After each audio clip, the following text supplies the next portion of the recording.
It had been 12 years since I last saw Mason. 12 years since we packed up our bags, left that summer camp behind, and promised to stay in touch. A promise that vanished somewhere between college, new cities, and growing up. But when I got the call that our old camp director had passed, and there'd be a small memorial at the old cabin, something in me stirred. I drove 4 hours in silence, trees whipping past, half hoping, half dreading that he'd be there. And he was. He looked older, sure, a little more muscle, little less boyish mischief. But those eyes? Same sharp blue, same quiet warmth. "Hey," he said, almost nervously. "You came." I nodded. "So did you." We didn't talk much during the ceremony. We stood beside each other like ghosts. But later, when everyone left and the sun dipped low, we stayed behind.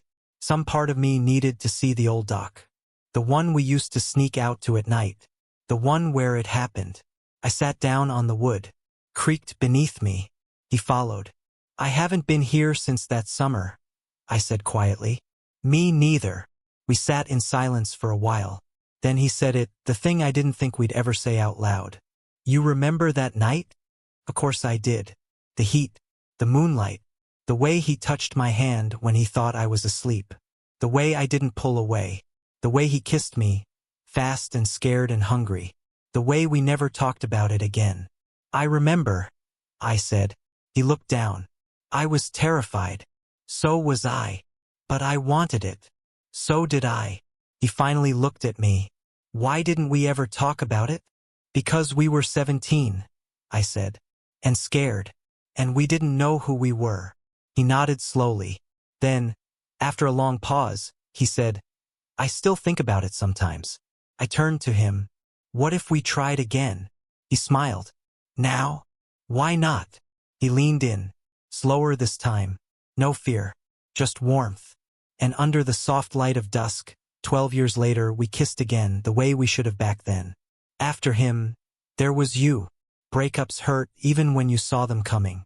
When Matt dumped me, it wasn't messy. No screaming, no cheating. Just silence.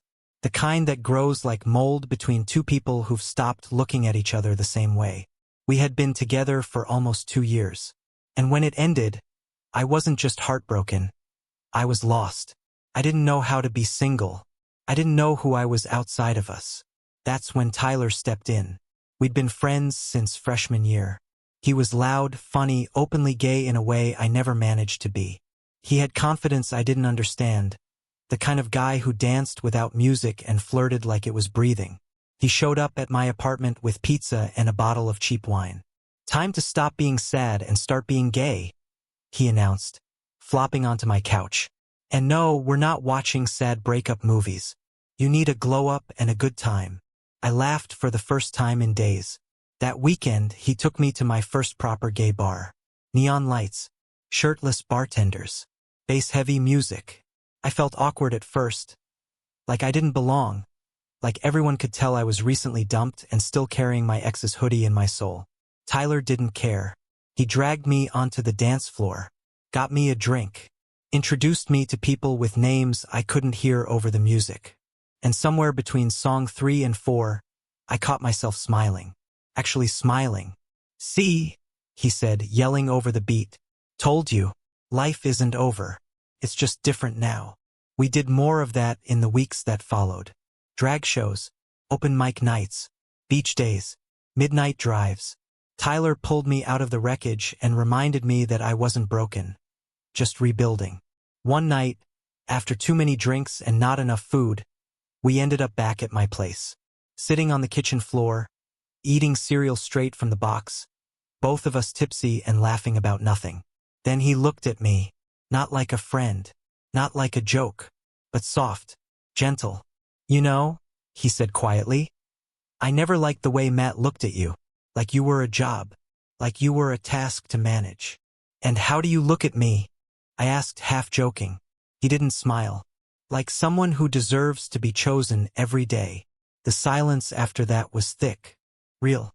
"I don't want to screw this up," I whispered. "You mean too much to me." He leaned in slowly. "Then don't screw it up. Just be here." We kissed. It was different. Not hot or fast. felt like an exhale, like stepping into sunlight after weeks of rain. After that night, nothing was rushed. We didn't start dating. We just stayed close, closer. He slept over more. We held hands sometimes. We talked about everything, even the hard stuff. And eventually I realized he wasn't just helping me heal. He was becoming the reason I felt whole again.